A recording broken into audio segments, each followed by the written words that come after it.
DIMITRIS ROUSSIS has worked for Larco since he was 17. He says nickel smelting was his only prospect of earning a decent living and supporting his family in this area of central Greece. If I were to lose my job, I wouldn't find anything. Who's going to hire me at 48? No one wants someone that age, and if they do, they offer you 600 euros a month without any social security. More than 1,200 other workers at Larco are in a similar position. The government is giving the company a final handout of $40 million to see it through the year and find an investor. If that fails, its furnaces will go cold permanently. Larco also has more than 22,000 suppliers and contractors who rely upon it. Larco earns $160 million a year exporting this iron-nickel alloy to factories that turn it into stainless steel.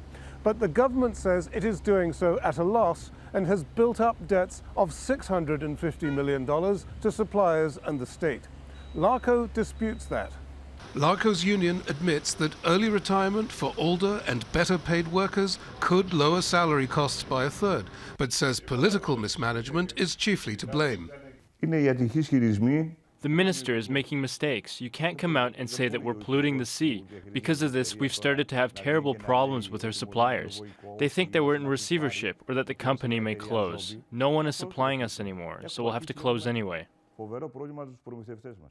Any investor will have to deal with high operating costs for 50-year-old furnaces that require frequent maintenance, dated smelting technology that creates heavy carbon dioxide emissions, and high electricity costs.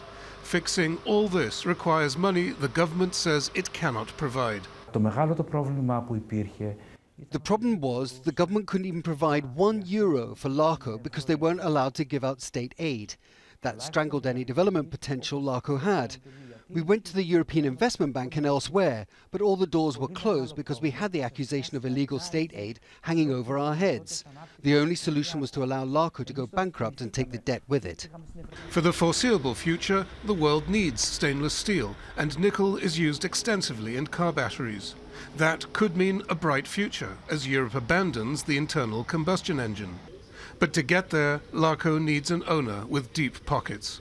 Psaropoulos, Aljazeera, Larymna.